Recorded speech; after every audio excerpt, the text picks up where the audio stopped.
11. Just a few verses of scripture from the 22nd to the 26th verse of Mark 11. We want to revisit Mark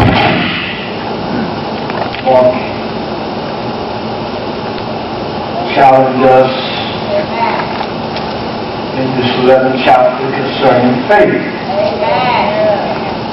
If you will be so kind this morning to stand upon your feet as we read these scriptures together. God is good. All the time. Hallelujah. I'll live this time next year, I'll be 50 years old.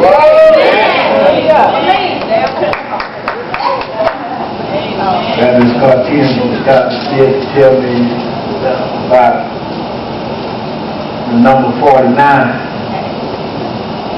She said that the number 49 represents what? The wrath of God. The wrath of God. I better be extra careful this year. And I can escape the wrath of the Lord. Oh, bless the name of the Lord. Listen, in Mark 11, and beginning at verse 22, 26, it reads, So Jesus answered and said to them, Have faith in God. For surely I say unto you, whosoever say to the mountain, Be removed and be cast into the sea, and shall not doubt in his heart, but believe that those things which he say will be done. He will have whatever he say. Therefore I say unto you, whatsoever things you ask when you pray, believe that you receive them, and you will have them. And whenever you stand praying, if you have anything against anyone, forgive him, that your Father in heaven may also forgive you of your trespasses. But if you do not forgive, neither will your Father in heaven forgive your trespasses. We want to read, at least study from a topic, the 4 laws of faith. The 4 laws of faith. You may be seated in the presence of the Lord. The 4 laws of faith. And we are so happy to see Pastor Fox back in our midst. She had been absent with her sister and taking care of her sister. And, she's been from the hospital to the Triumph Center to the convalescent home. So we thank God for the progress. We want to talk to you about the 4 laws of faith, and over the next few weeks we want to deal with 4 topics. These topics are, and if you have the pen, I want you to write them down, because we want to take our time in these studies of lessons. We want to get the full effect of what it means of the 4 laws of faith. The Bible said that faith is the substance of things to hope for, and the evidence of things that are not seen.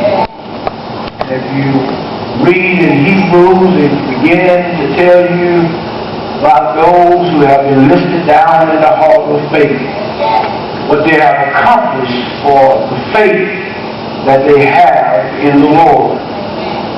So over the next several weeks we want to deal with 4 topics. The number 1 topic is the person of faith. The person of faith. And we want to talk about the principle of faith.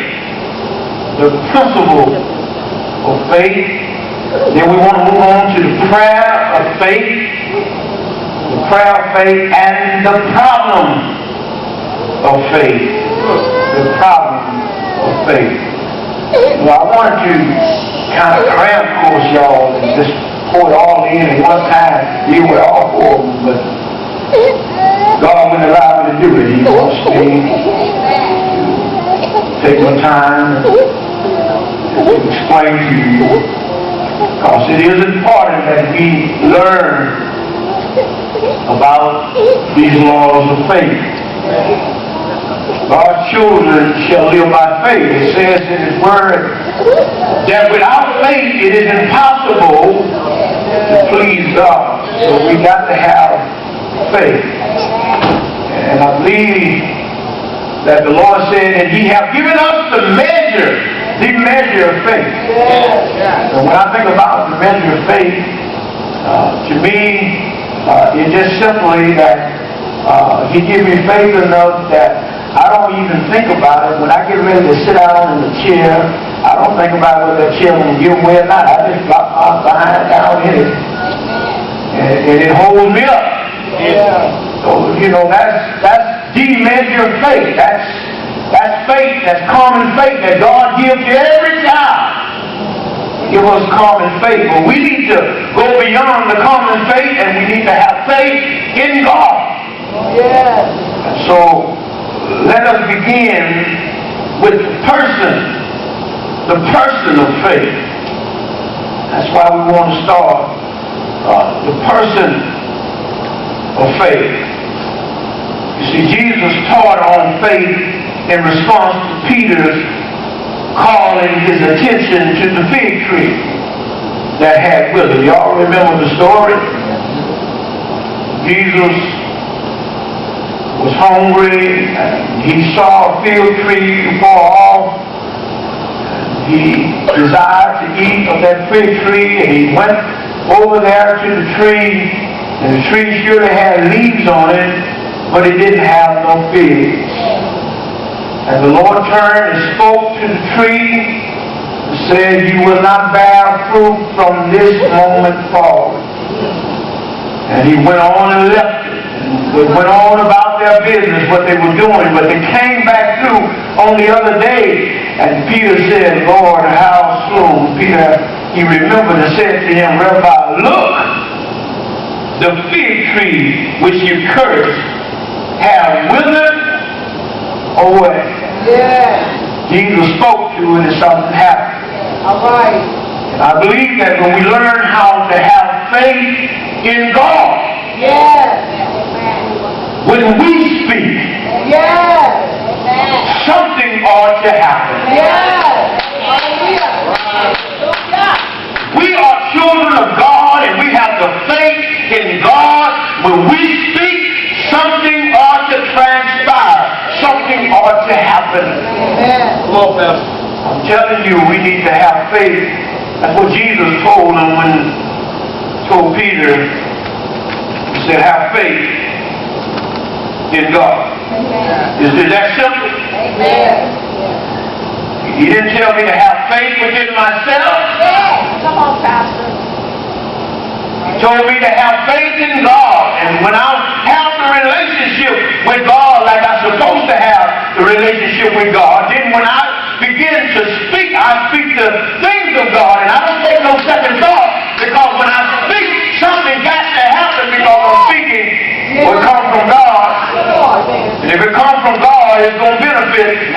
God do not have any kind of idle words going forward in Him.